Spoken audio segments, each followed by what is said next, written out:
Նոր քրեական հետապնդում գեներալ գնդապետ Մովսես Հակոբյանի նկատմամբ ըստ մեղադրանքի Հակոբյանի պաշտոնեական անփութության հետևանքով 9 տարի առաջ Ռուսաստանից Հայաստանին անպիտան ռազմական տեխնիկա է մատակարարվել։ Նրանից բացի մեղադրյալի աթոռին է նաև զինված ուժերի հրթիռային զորքերի եւ հրետանու վարչության նախկին պետ գեներալ-մայոր Արմեն Հարությունյանը։ Պետական արտահանման էքսպորտային վարկ տրամադրելու մասին Ռուսաստանի Դաշնության կառավարության եւ Հայաստանի Հանրապետության կառավարության միջև 2015 թվականի հունիսի 26-ին կնքված համաձայնագրի շրջանակներում դրա հիման վրա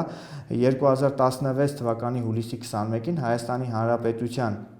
Պաշտպանության նախարարության եւ ռուսական Ռոսօբորոն էքսպորտ ընկերության միջև կնքվել է պայմանագիր։ Պայմանագիրը Հայաստանի անունից ստորագրել է այդ պահին Պաշտպանության նախարարի տեղակալ նյութատեխնիկական ապահովման դեպարտամենտի պետի պաշտոնը զբաղեցրած Մովսես Հակոբյանը։ Արդյունքում ձեռք է բերվել ավելի քան 4.3 միլիարդ դրամի 15 լրակազմ Այստյոնոկ ռադիոլոկացիոն կայան։ Մովսես Հրանտի Հակոբյանը հանդիսանալով պատվիրատուի ղեկավար գնումների մասին օրենսդրության սահմանված կարգով պայմանագիրը կնքելիս չի սահմանել պատասխանատու ստորաբաժանում, որ նշվեր թե որ ստորաբաժանումն է պատասխանատու այդ ապրանքները ընդունելու համար, ով պետք է կոնկրետ որ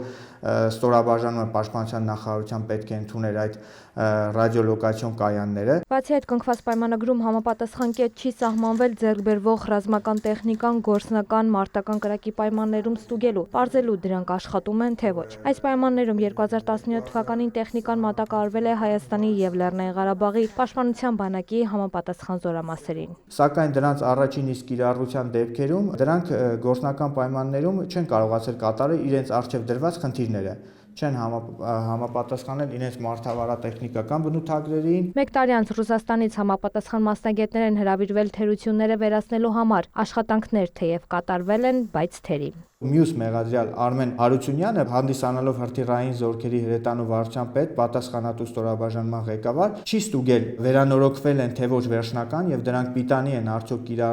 կիրառելու համար թե ոչ եւ ռուս մասնագետները գնացել են Հայաստանի Հանրապետությունից։ Արդեն 44 օրյա պատերազմի ժամանակ պարզ է դարձել, որ ռադիոլոկացիոն կայանները կիրառելու պիտանի չեն եւ որոշվել է դրանք հանել կիրառությունից։ Հաստատի Հայաստանի Հանրապետության կողմից ձեռք է բերվել 4 միլիարդ եւ ավելի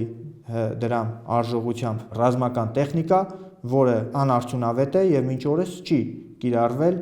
իր նշանակությանը չի ծառայել։ Երկու մեղադրյալներն էլ մեղադրանքը չեն ընդունում, լուրերի հետ զրույցում ասացին նրանց պաշտպանները։ Մովսես Հակոբյանի պաշտպան Մուշեղ Ալեքսանյանի խոսքով մեղադրանքը հիմնավոր չէ, իր պաշտպանյալին մեղսագրվում է այնպիսի գործողություն, որի կատարման իրավասությունն ինքը չի ունեցել։ Դատախազ Կարեն Կարապետյանի խոսքով մեղադրանքն ապացուցվել է բազմաթիվ քննչական գործողություններով, այդ թվում կատարված քննչական փորձառությամբ։ Մեղադրյալներից Մովսես Հակոբյանի նկատմամբ որպես խափանման միջոց է ընտրվել 10 միլիոն դրամ գրավն ու բացակայելու արգելքը։ Արմեն Հարությունյանի նկատմամբ բացակայելու արգելքը։ Գործն արդեն Երևանի ընդհանուր իրավասության դատարանում է։ Բացի քրեական գործից դատախազությունը նաև հայցով երկու գեներալներից Մովսես Հակոբյանից ու Արմեն Հարությունյանից պահանջում է հօգուտ պետության բռնագանձել 4.3 միլիարդ դրամ։ Տաթև Խաչատրյան, Արման Թովմասյան, լուրեր։